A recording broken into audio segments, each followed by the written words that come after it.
History of China. In the cradle of what we now call northern China, the Yellow River wound through lowest valleys and wide, flat plains. Here, 5,000 years ago, small earthen settlements. Around 2070 BCE, legend tells of a man who faced a world drowning. Yu studied the mountains, carved canals, and tamed the furious river. When the first dynasty we can truly prove was real, the Shang. They left behind questions scratched into bone, then burned for answers. Each crack, each carved line is the earliest Chinese writing. When Shang kings grew corrupt, heaven thundered. The Zhou rose, claiming a new truth. Power, they said, is a loan from the sky. Rule well or lose everything. They called it the mandate of... That idea shaped China for 3,000 years. Power wasn't just strength, it was virtue. It lit furnaces and examination halls. It crowned emperors and restrained them. And it's still... In the 4th century BCE, 7 rival states carved China into a patchwork of power. Each color here marks a kingdom. Qin in the west, Chu in the south, and the rest pressing in from every are brutal. But China's bloodiest age? It came long before the Middle Ages. For nearly 3 centuries, rival states waged non-stop war, perfecting iron. In a dawn of swirling banners, more than 140 kingdoms vied for dominance. It was an age of shifting borders and of restless ideas. While soldiers clashed, a scholar named... It became the Warring States era. 7 superstates racing for dominance. Each one built walls, laws, and huge armies. In a mountain courtyard, ideas became weapons. Scholars argued as if lives depended on every stroke of ink. From this crucible of thought emerged strategies. In the 3rd century BCE, 7 rival states vied for dominance across the valleys of what is now China. From the western mountains, Qin advanced. Han, Wei, Zheng. In the space of a single lifetime, one kingdom rose from the dust, defeated 6 rivals, and bound the land behind walls of stone. A generation was all it took. In 221 BCE, Qin Shi Huang united the 7 warring states. His weapon was not only the sword, but a single idea: standardization. One coin for the empire. Same writing, same weights, same currency. Even the width of wagon wheels was standardized.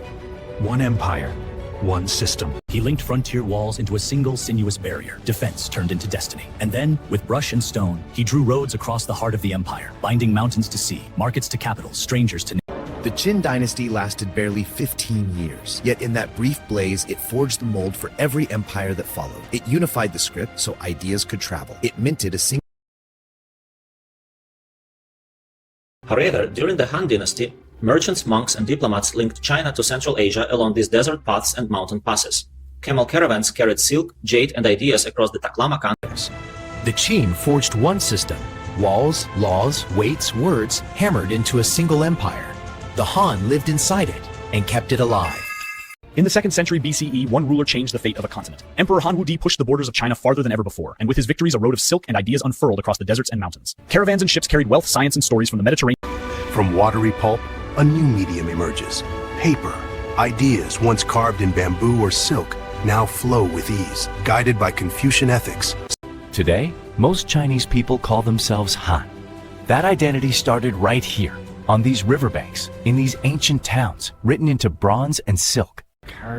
From the bronze mirror that greeted dawn to the cavalry that guarded a continent, the Han Dynasty drew the first lines of a world that would echo for 2,000 years. They built on the left, the ordered avenues of Chang'an, heart of the Tang world, stretched toward the horizon, gates and pagodas glowing in dusk light. On the right, the Song era unfurls through its inventions. 2 dynasties, 2 golden ages, 1 civilization. The Song wasn't the biggest empire, but it was brilliant. Gunpowder, printing, compass. 3 inventions that changed global history. Ocean. Graveled in tea, poetry, dance, an age of elegance, song-shaped technology, compass, printing, clocks, gunpowder, an age of invention. When Grace met in... From the Forge of Dragons to the Courts of the Phoenix. 2 realms who once stood apart, now guard a single crown. 2 dynasties. 1 golden legacy. From the vast steppe networks of the Yuan, through the stone ramparts and ocean voyages of the Ming, to the far-reaching frontiers of the Qing, the story of imperial China unfolds across... In the blazing sands, a people carved cities from stone and sun. Beneath the lights of the aurora, another forged wonders from ice and metal. And From the windswept steppes, the Mongols forged a new empire. Under Kublai Khan, they created the Yuan dynasty and seized the capital at Beijing. From this city, riders and ships carried silk, science, and stories across the world. They rose from rebellion to restore Han rule. Stone by stone, they raised the Great Wall higher than ever before. And on waters no Chinese ship had yet dared. The world... Born from the Manchu horsemen, the Qing dynasty carved China's largest borders, from icy Siberia to Tibet's roof of the world, silk banners snapping in the wind. But greatness... As the Yuan's riders thundered from the steppe, they forged a continent-spanning empire. The Ming rose from rebellion, sending colossal ships across the seas and... From the fading silk of an imperial emblem, to the bright colors of a new flag, and onward to cities reshaped by time, the story of a nation unfolds, carried by the winds of change. For 2,000 years, emperors ruled this land. In 1911, the Dragon Banner fell. Stories of rebellion became the blueprint of a republic.